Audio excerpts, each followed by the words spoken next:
हंस ने नाम क्या है? नाम क्या आपका? ये हमारे बाबा जी की तरफ से 21 रुपए की मुद्राएं भेंट करते हैं। भगवान सदैव सद्बुद्धि प्रदान करते रहे और इसी प्रकार संतों का आशीर्वाद हमारे ऊपर बना रही कामना करेंगे।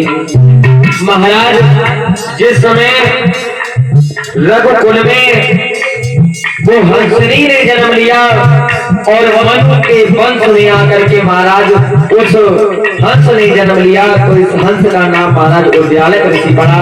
ये हंसनी कौन थी महाराज?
महाराज बोलिए गोविंद भगवान की।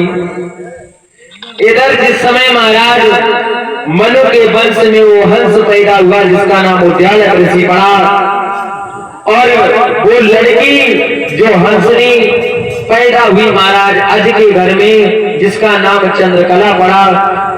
वैसे पूर्ण ढंग से जैसा कि मैंने उस रात को बताया था, कुछ पंक्तियां ली थी मैंने, समय ना होने के कारण कार्यक्रम को हमें विराम करना पड़ा था। चलिए कोई बात नहीं। तो महाराज वैसे पूर्ण ढंग से जिसकी कोई वजह नहीं लिखी है, लेकिन वो उद्यालक ऋषि को वो कन्या दान कर दी गई, ऐसा प्रमाण श्री भक्ति माला में मिलता है। और जिस समय वो लड़की दान की गई तो उसी समय महाराज अब इनके घर में एक पुत्र पैदा हुआ जिसका नाम हुआ महाराज नासकेतु। महाराज जिस समय उद्यालक ऋषि जो थे, उद्यालक ऋषि ने उस पुत्र का नाम महाराज नासकेतु रखा। नासकेतु जब थोड़ा सा बड़ा हुआ तो हुआ क्या मेरा भैया,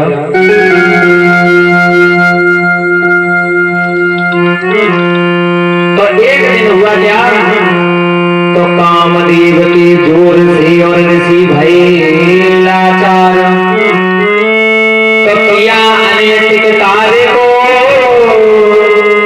और नहीं मन में महाराज नासकेतु के पिता उद्यालय ऋषि और मैया चंद्रकला ने दिन के समय अनैतिक कार्य को किया। अब महाराज अनैतिक कार्य बताने की जरूरत नहीं है।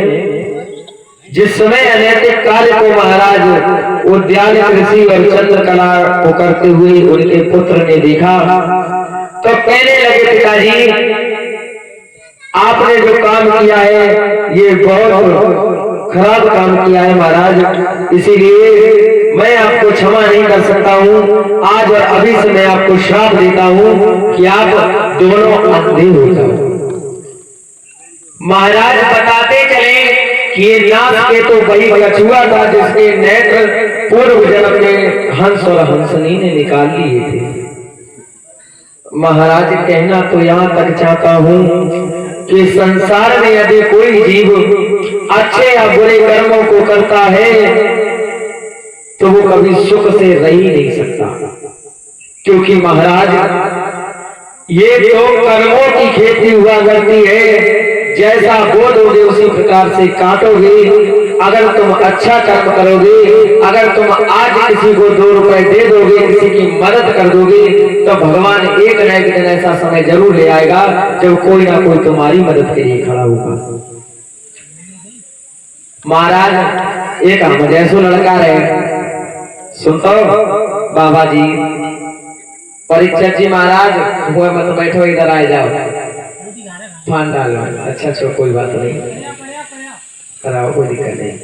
तो महाराज एक बार की बात है, एक हम जैसो लड़का रहे, बड़े भैया हमारे जैसो लड़का रहे, तो बाकी भाई महाराज शादी तय, लला विवेक, बाकी तो भाई शादी तय।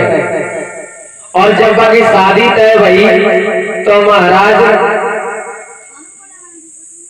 शादी तय भाई तो ससुर ने एक शर्त रख दी, लाला हम तुम्हें ये 3 रुपए दे रहे, 3 रुपए, इन 3 रुपए से बाजार में चले जाओ, कोई ऐसी चीज लेके आइयो 1 रुपए की जो अब के लो, 1 रुपए की कोई ऐसी चीज लेके आइयो जो तब के लो, और 1 रुपए की कोई ऐसी चीज लेके आना जो ना अब की हो ना तब की हो। तो लड़का हम जैसे लड़का रहेगा तो सोच में पड़ गो, बोलो ऐसी क्या चीज है। तो लड़का गया बाजार में, देखता रहा ढूंढता रहा, लेकिन उसे ऐसी कोई चीज नजर में आई नहीं। जब नहीं आई तो लड़का वापस आ गया, कहने लगा ससुर साहब मैंने काफी दुकानों पे देखा लेकिन ऐसी कोई चीज ही नहीं है।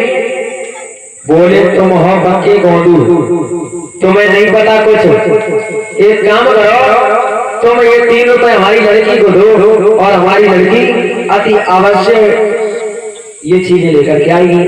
तो महाराज लड़की को दिया।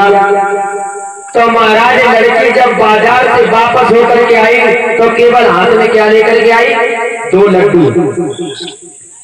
पिता ने पूछा बेटी 3 रुपए में 2 लड्डू? कहने लगी पिताजी आपने जो कहा था कि 1 रुपए की ऐसी चीज लेके आना जो अब के लिए हो, तो ये लड्डू तो अब तक के लिए, जब तक तुम खाओगे तब तक आनंद आएगा, जब खत्म हो जाएंगे तो काम खत्म। बोली अच्छा ठीक है।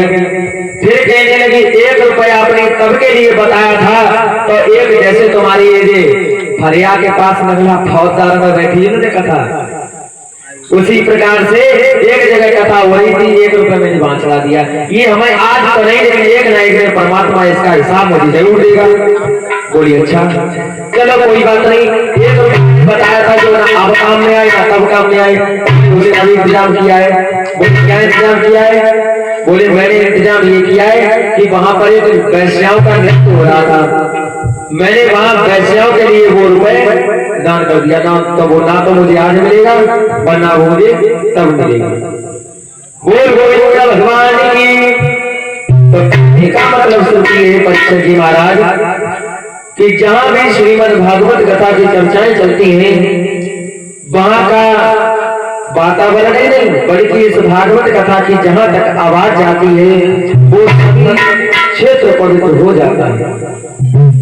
अब महाराज उस चीन ने एक भीड़ के घर में जन्म लिया जिसका नाम महाराज विद्यावती पड़ा। विद्यावती श्रवण कुमार से बहुत प्रेम करती है, बहुत प्रेम करती है, लेकिन अपने सास ससुर से सदैव ईर्ष्या मानती है। क्यों मानती है ये भी बात आप जानते होंगे, क्योंकि महाराज पहली चीज थी जिस चीज का भोजन इन हंस और हंसनी यानी उद्यान तुलसी और चंद्रकला ने छीना था। तो एक दिन की बात है, ये कुछ कुम्हारों के पास पहुंची और क्या बोली, महाराज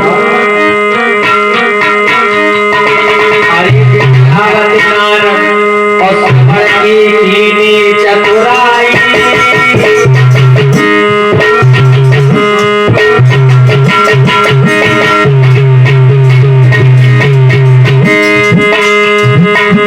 अरे नारे श्रवण की चतुराई और हरिया तो बना तुम्हारा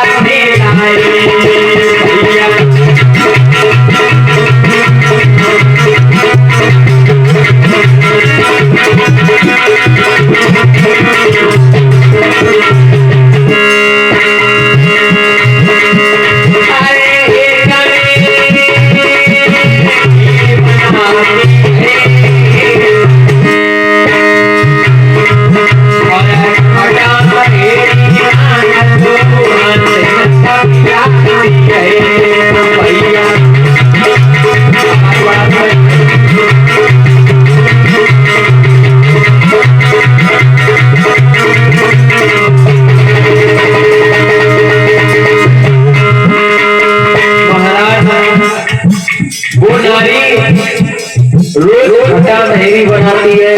एक हरिया बनवा कर खिलाई जिसके अंदर 2 पेट है महाराज बाबू, जिसके अंदर 2 पेट है।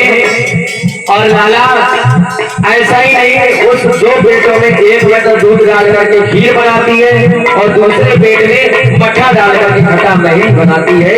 कैसे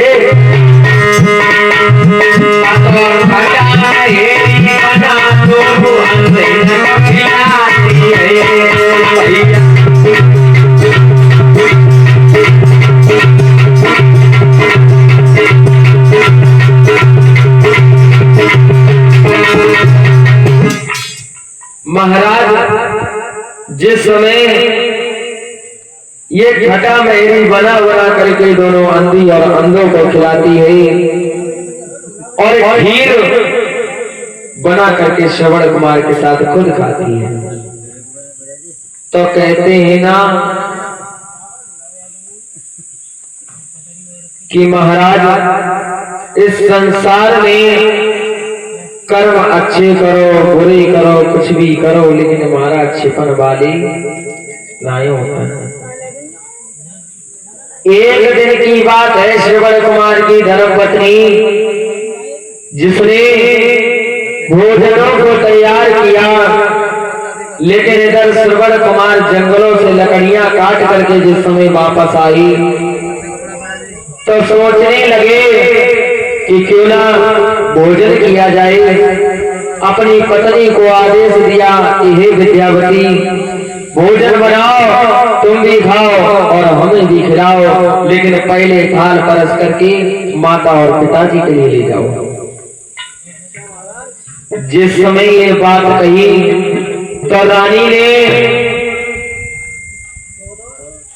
उसी समय रानी ने भोजनों को परोसा। परोसने के बाद ध्यान आया कि अभी तो मैं पानी भर करके ही नहीं लाई। परीक्षित जी महाराज सोचने लगी कि अभी तो मैं पानी भर करके लाई नहीं, तो उसी समय जल के घड़े को उठाया है रानी ने और जल लेने के लिए जिस समय चली तो पनघट पर जाकर के पहुंची। उस पनघट पर कुछ और स्त्रियां भी खड़ी हैं। स्त्रियों में तो आप जानते ही हैं, जहां 4 स्त्रियां खड़ी भई वहां पंचायत के अलावा चल तो कुछ वही नहीं। तो उसी समय सब स्त्रियां अपने अपने घर की कान लगी बहना।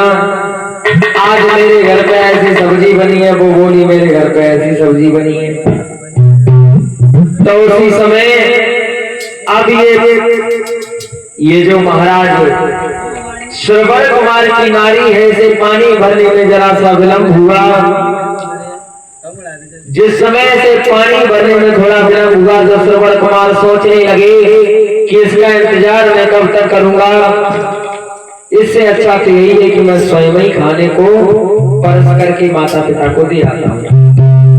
रसोई में जाकर के देखा तो भोजन की थालियां तैयार हैं। महाराज दुर्भाग्य से वो दोनों खीर की थालियां उन अंधी अंधों के पास पहुंच गई और खटा मेहरी वाली जो थालियां थी वो वहीं रह गई।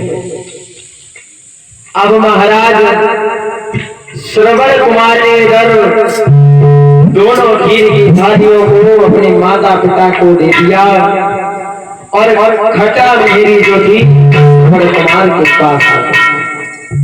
तो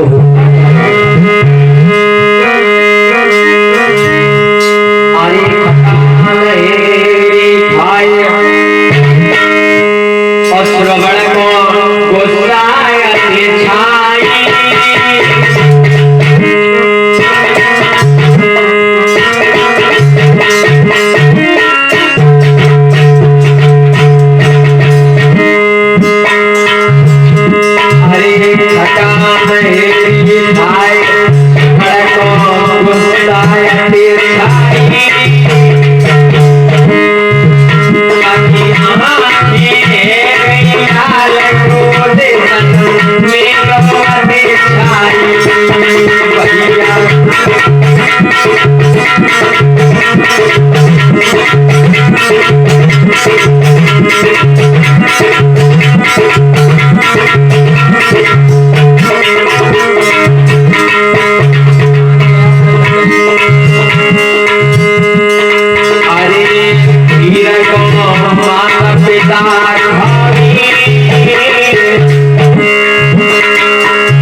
समय विद्यावती कहने लगी, महाराज आज मैंने खाने में खीर बनाई है। बोली खीर बनाई है, क्या हुआ महाराज?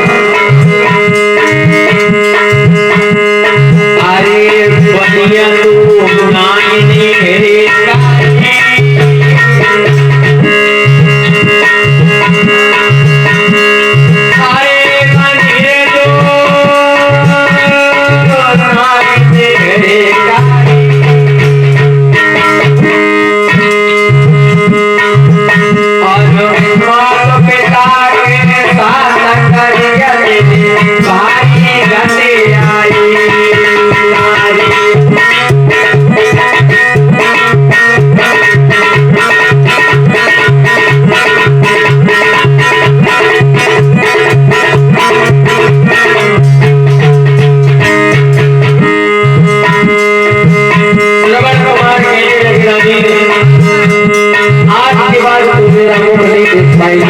नहीं देख पाएगी। बोले अरे सोए नहीं मुख दिखलाओ, अरे सोए मुख दिखलाओ और तीरथ करनी माता पिता मेरे नाम।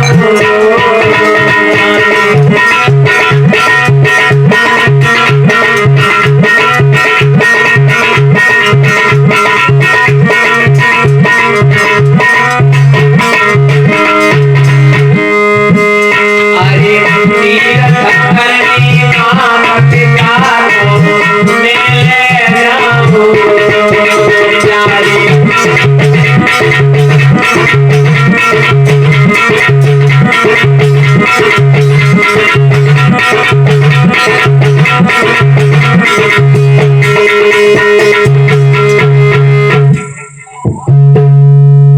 महाराज श्रवण कुमार की नारी कहने लगी, महाराज मान जाओ, मुझे छोड़ करके मत जाओ।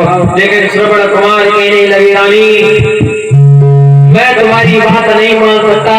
जिसने मेरे माता पिता के साथ घटियाई की हो, मैं उसे इस प्रकार से छोड़ नहीं सकता।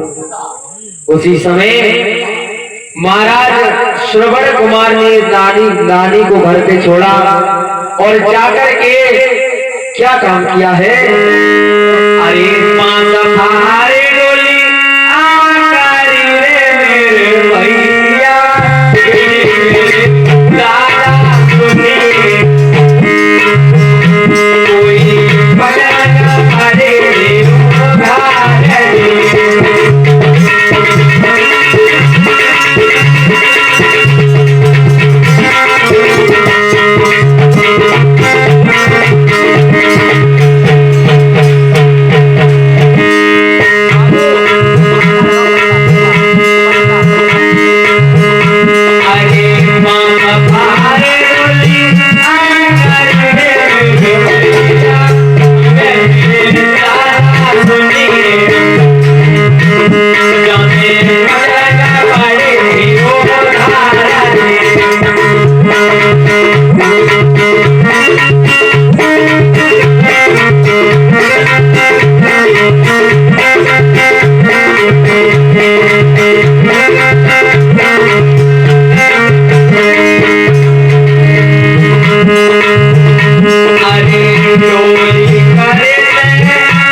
श्रवण कुमार कहने लगा कि आज से और अभी से मैं इस ग्रह को त्याग रहा हूं और मैं अपने माता पिता को तीर्थ कराने के लिए ले जाऊंगा।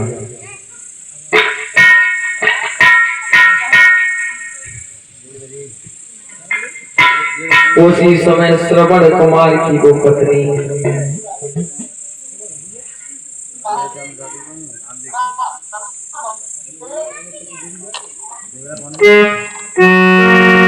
श्रवण कुमार की पत्नी हाथ जोड़ करके कहने लगी, स्वामी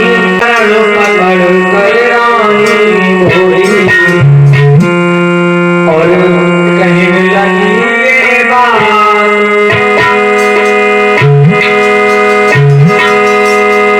और मानो कही आप तो मेरी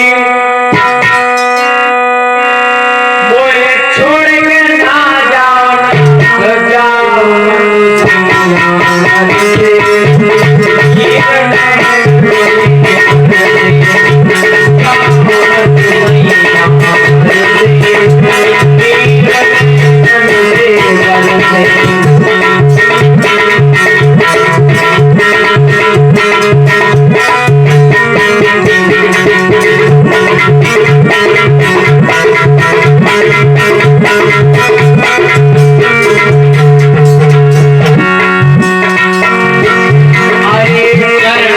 Bye.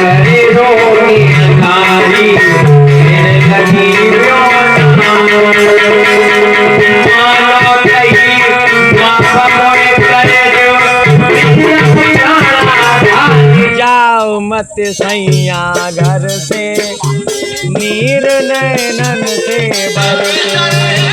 जाओ मत सैया घर से, नीर नैनन से बरसे।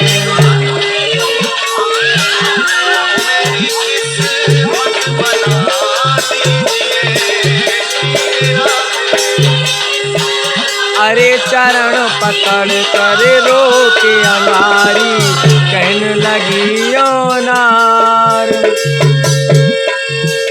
अरे मानो कही माफ मोए कर दो प्रीतम प्राणाधार। जाओ मत सैया घर से, हेलो बोल गोविंद भगवान की। इधर महाराज श्री गंगा जी के रमणी के तट पर बैठे श्री सुखदेव जी महाराज परीक्षित को गाथा का श्रवण कराते हुए कहने लगे, हे महाराज उत्तरानंदन परीक्षित, जिस समय घर को छोड़ करके और चले गए श्रवण कुमार, तो ऐसा ही नहीं बल्कि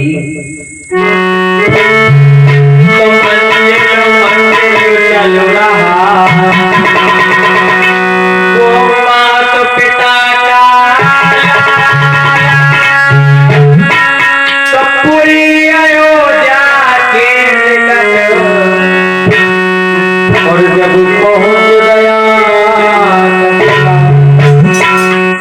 जिस समय महाराज जी अयोध्या नगरी के पास जाकर के पहुंचे, तो अयोध्या नगरी के एक जंगल में जिस समय ये होकर के निकल रही थी, तो श्रवण कुमार के माता पिता कहने लगे, बेटा प्यास के कारण मेरा दम निकला जा रहा है, तुम एक काम करो, मेरे लिए थोड़ा सा जल ले आओ, थोड़ा सा पानी पिला दो बेटा। तो उसी समय महाराज श्रवण कुमार ने हाथ में कुंभी उठाई है। कुंभी जानते हो क्या होती है? जल भरने वाले पात्र को कुंभी कहते थे, पहले जो साधु सन्यासियों के पास होती थी। हाँ, तो महाराज जिस समय उस कुंभी को लेकर के श्रवण कुमार चले, तो कैसे जा रहे हैं महाराज? संगीत की सुंदर रचना से महाकवि शिवराम जी महाराज लिखते हुए बोले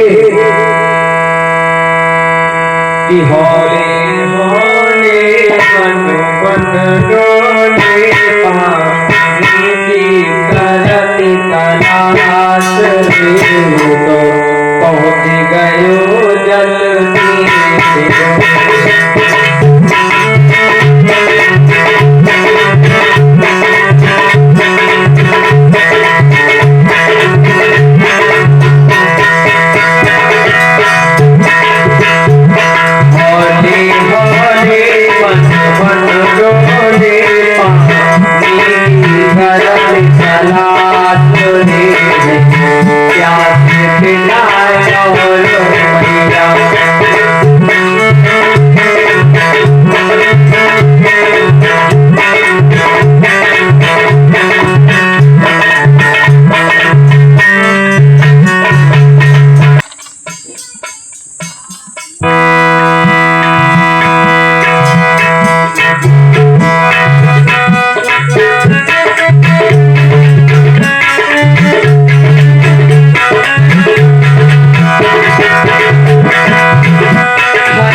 और शाम हो गई लाला तुम्ही मन में घबराया रे भैया सूरज पीछे बनो याद है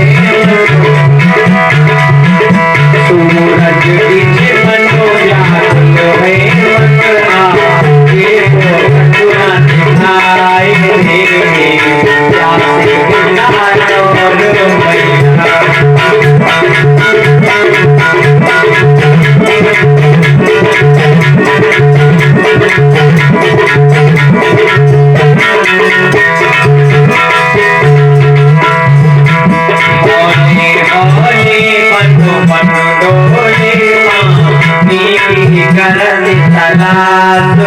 दे प्यासे बिना और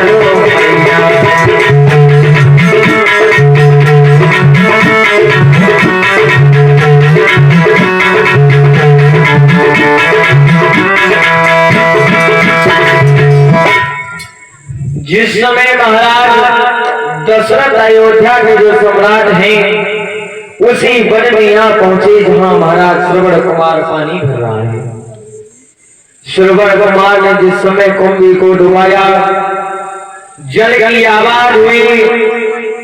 महाराज दशरथ एक विद्या जानते थे जिसका नाम था महाराज शब्द वेदी बाण विद्या। उस बाण की विद्या से जिस समय महाराज दशरथ ने तीर एक हिरण समझकर चलाया, लेकिन जैसे ही जा करके वो बेटा श्रवण कुमार की छाती में लगा, हाय मैया हाय बाबुल कह करके बेटा गिर गया। और होता क्या है मेरे प्रिय सज्जनों,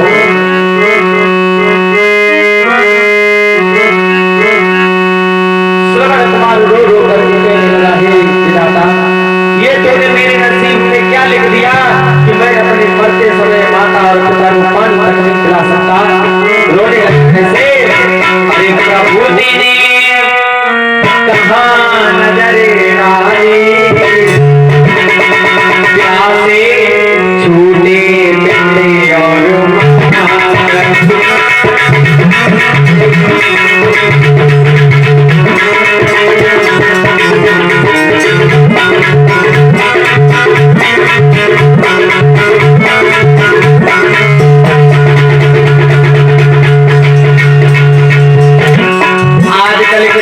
देखो और ये भी त्रेता के संतान है। देखो वो मर रहा है फिर भी कह रहा है कि ये भगवान तूने ऐसा क्यों किया, क्योंकि अगर मैं सही होता तो क्या करता।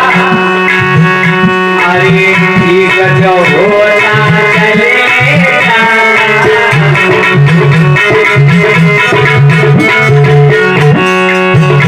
अरे मात पिता को जाए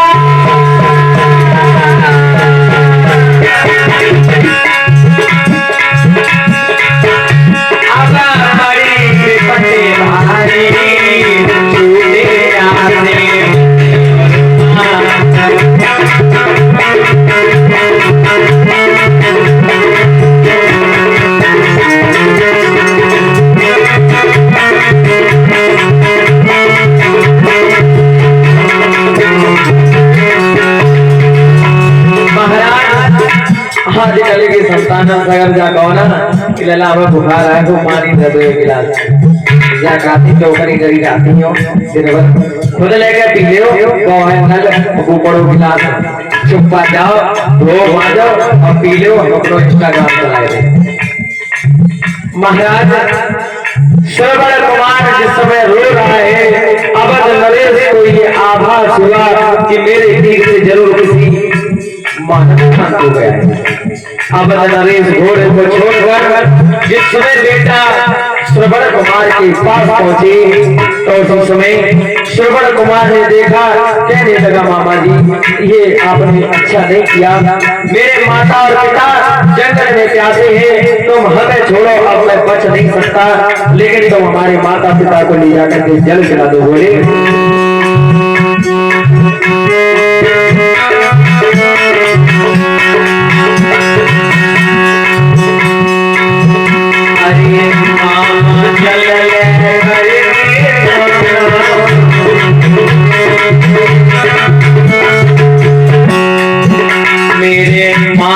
पिता को जाए दिलाना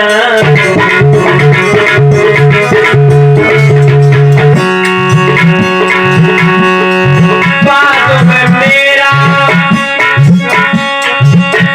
अरे हाल बताना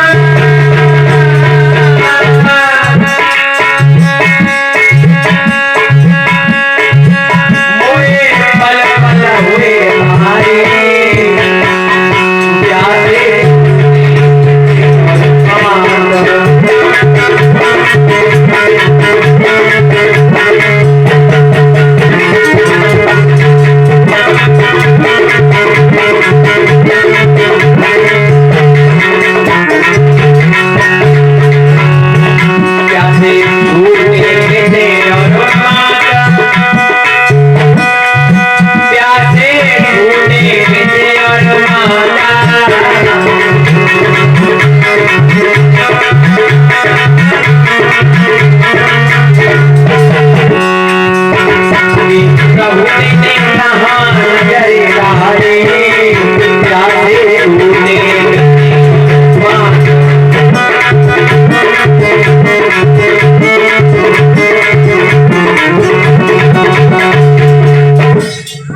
कहने लगे अवध नरेश महाराज दशरथ भांजे मेरे जितना भागा मामा इस संसार में कोई नहीं होगा जिसने स्वयं के हाथों से अपने सगे भांजे का वध कर दिया।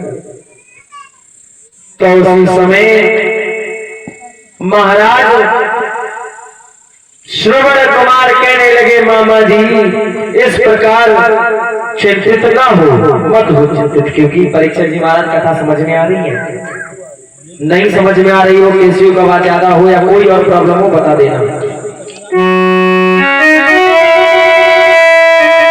तो श्रवण कुमार बोले क्या अरे मामा जी धीरज धरो और क्यों मन में पछताता सुलखी विधाता ने मेरी आज मौत तुम्हारी आंख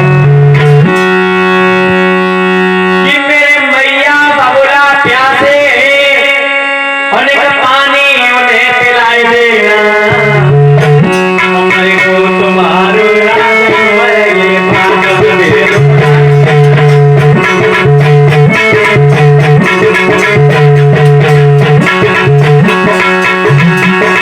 मेरे मैया बबुला प्यारे पिलाई देना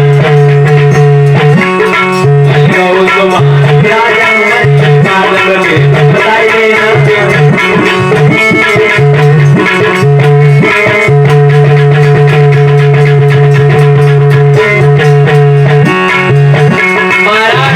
मामा जी अगर तुम मेरे लिए कुछ करना चाहते हो तो सिर्फ इतना करना कि मेरे माता पिता को जाकर के पानी पिला देना लेकिन उससे पहले बोलना नहीं क्योंकि अगर तुमने बोल दिया तो वो दोनों पानी नहीं पिएंगे महाराज।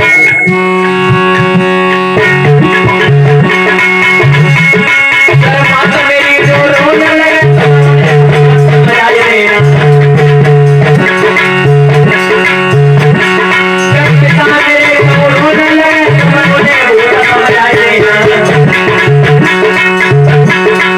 मैया ना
महाराज इधर महाराज दशरथ जिस समय उन अंधे और अंधी के सामने जाकर के पहुंचे, पैरों से पत्तों के खर खर की आवाज सुनी, तो महाराज उद्यालक ऋषि और मैया चंद्रकला खान लगी, लाला बड़ी देर हो गई तुझे, कहाँ था तू अभी तक?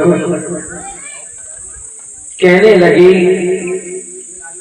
कि आखिर तुम अभी तक थे कहाँ? महाराज दशरथ कुछ नहीं बोले। उद्यालक मुनि कहने लगे, बेटा श्रवण, कोई बात है तो मुझे बताओ, तुम ऐसे चुपचाप क्यों खड़े हो? दशरथ नहीं बोले। मैया चंद्रकला कान लगी, लाला तो एक गांव में कोई बुरी भली कही है तो मुझे बता। दशरथ नहीं बोले।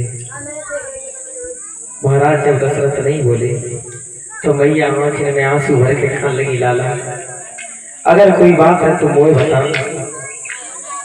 महाराज कहने लगी मैया,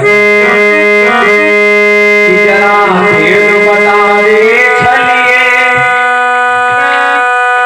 कहाँ बेटा श्रवण कुमार है, और दिल में आनी है मेरे अब तो मुझे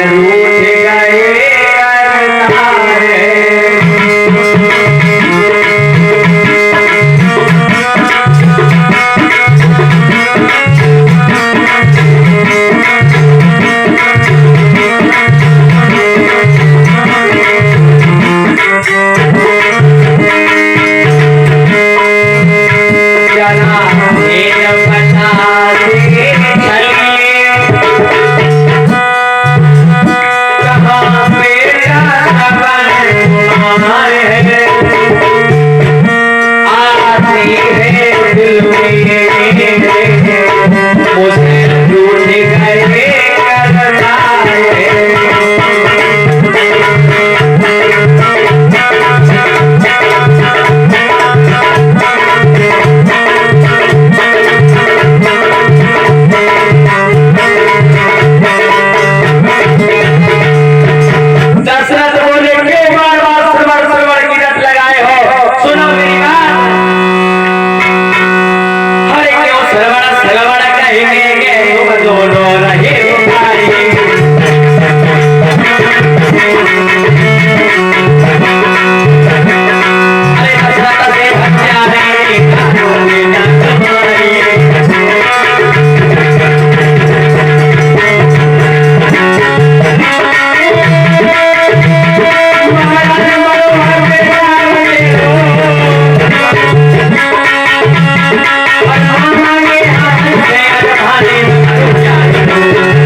दशरथ कहने लगे, क्यों सरबर सरबर करके बार बार चिल्ला रहे हो? उसी समय दोनों कहने लगे, महाराज अब मैं जल तो नहीं पीऊंगा, लेकिन हम जैसे मैं अपने बेटे के विरह वेदना में मर रहे हैं हम दोनों, उसी प्रकार कि हमें क्या दुख दिए उन्होंने, हमें क्या दुख दिए तूने, लालची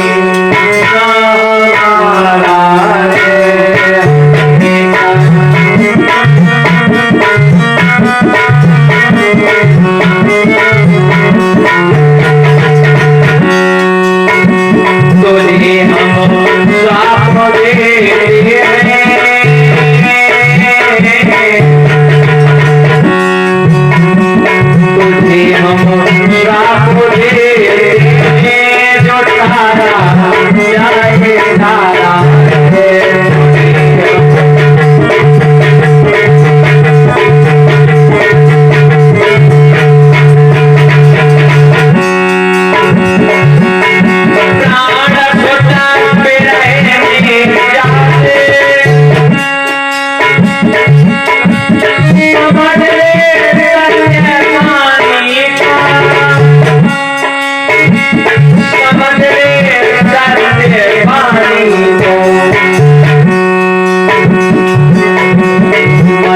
मेरा टूटी है तेरी ना कोई चारा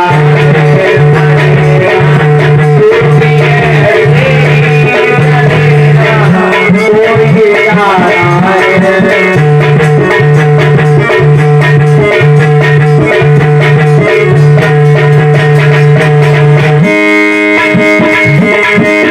महाराज ये गरम कुछ नहीं